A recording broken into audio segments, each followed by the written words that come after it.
Assalamualaikum warahmatullahi wabarakatuh. Kami dari perwakilan kelompok 6 akan mempresentasikan tentang unit 9 itu media pembelajaran kontekstual berbasis teknologi.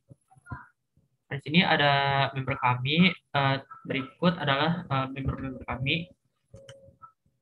Nah, di sini di sini belajar adalah proses internal dalam diri manusia, maka guru bukanlah satu-satunya sumber belajar, melainkan salah satu dari sumber belajar.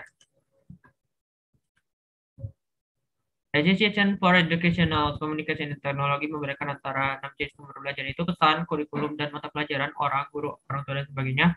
Teknik, yaitu ceramah, bermain, tanya jawab, role play, dan lain-lain. Latar atau setting pengaturan, ruang, penjahit, dan sebagainya. Bahan, buku, film, dan lain-lain. Alat, HP, tape recorder, dan lain-lain. Media berbasiskan komputer akan dibacakan oleh Ridha Al-Fadli. Kepada Ridha Al-Fadli, kami silakan.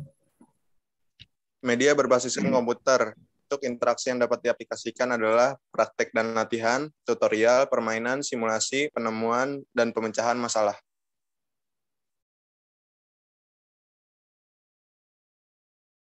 Ya, kepada Ridho boleh dilanjut. Pemakaian komputer dalam kegiatan pembelajaran mempunyai 3 tujuan. Yang pertama, tujuan kognitif. Komputer dapat mengajarkan konsep aturan, prinsip, langkah, proses, dan kalkulasi yang kompleks sehingga cocok untuk pembelajaran mandiri.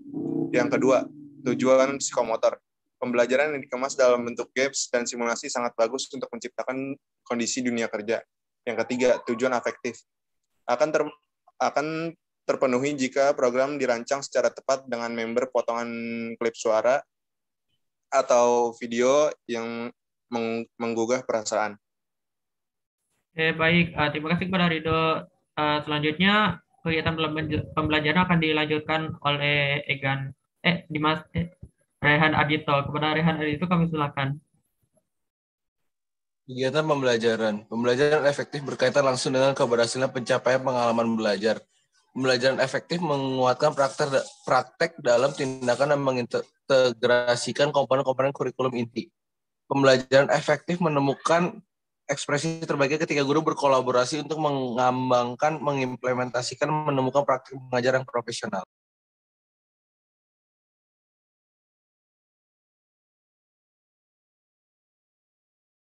Oke, terima kasih kepada Rehan Adito. Selanjutnya, guru peserta didik dan pembelajaran akan dibacakan oleh Regina. Kepada Regina kami silakan. Baik, terima kasih Rian. Guru peserta didik dan pembelajaran. Peran guru yaitu memperhatikan dan bersikap positif, mempersiapkan isi materi dan praktek pembelajaran, memiliki ekspektasi tinggi terhadap siswa, tadarakan hubungan guru, siswa, dan tugas masing-masing, serta konsisten memberi umpan balik positif pada siswa.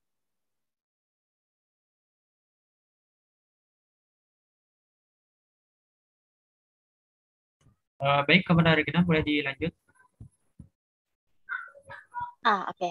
Sedangkan peran siswa sendiri yaitu tertarik pada topik yang akan dibahas, dapat melihat relevansi topik yang akan dibahas, merasa aman dalam lingkungan sekolah, terlibat dalam pengambilan keputusan belajarnya, serta memiliki motivasi.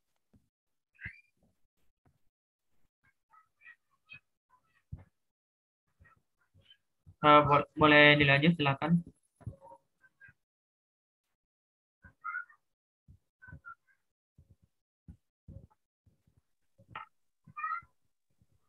Tugas pembelajaran yaitu spesifik dan dapat dikelola dengan baik, kemampuan yang dapat dicapai dan menarik bagi siswa, cara aktif melibatkan siswa, bersifat menantang dan relevan dengan kebutuhan siswa, variabel dalam memilih bentuk pembelajaran, hasil dan pengalaman belajar siswa yang diinginkan, urutan pembelajaran yang selaras, deduktif atau induktif, tingkat pilihan dan tanggung jawab siswa, pola interaksi yang memungkinkan, serta keterbatasan praktek pembelajaran yang ada. Baik, terima kasih kepada Regina. Selanjutnya, kerangka pengajaran akan dibacakan oleh Renaldi. Kepada Renaldi kami persilakan. Kerangka pengajaran, model pembelajaran. Yang pertama menggambarkan tingkat terluas dari praktik pendidikan dan berisi orientasi filosofi pelajaran. Digunakan untuk menyeleksi dan menyusun strategi pembelajaran. Ketiga, Joyce and Well tahun 1986 menyatakan ada 4 jenis model pembelajaran, yaitu model proses informasi, personal, interaksi sosial, dan model behavior. Strategi pembelajaran diantaranya yang pertama, dalam setiap model terdapat berbagai strategi. Yang kedua, strategi adalah rencana untuk mencapai tujuan. Selanjutnya, strategi mengacu pada pendekatan yang dilakukan guru. Yang terakhir, strategi ada yang langsung dan tidak langsung. Baik, boleh dilanjut.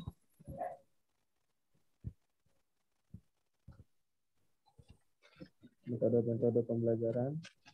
Yang pertama ada membuat situasi khusus di mana guru dan siswa dapat terlibat dalam proses pembelajaran. Kedua, biasanya metode digunakan melalui salah satu strategi.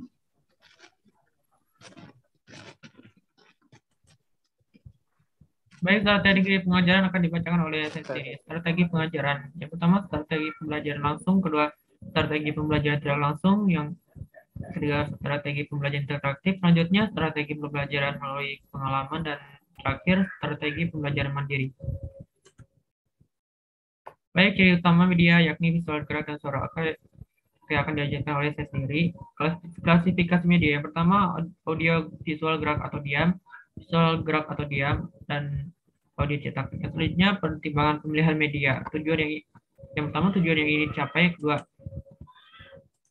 karakteristik siswa atau sasaran, jenis rangsangan belajar yang diinginkan, keadaan di kelas tempat, dan luas jangkauan yang dilayani.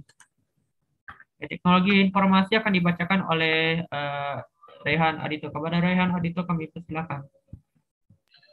Teknologi informatika. Teknik informatika berkembang pesat hingga merambah ke dunia pendidikan, ditandai dengan munculnya berbagai inovasi dan kreasi dalam proses penyampaian bahan ajar. Penggunaan teknologi informatika dalam pembelajaran.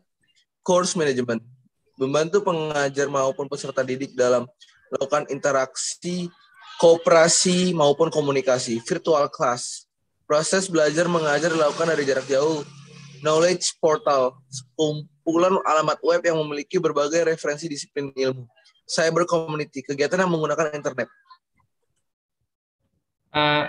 Sekian dari kelompok kami. Mohon maaf apabila ada kesalahan. Sekian dan terima kasih. Wassalamualaikum warahmatullahi wabarakatuh.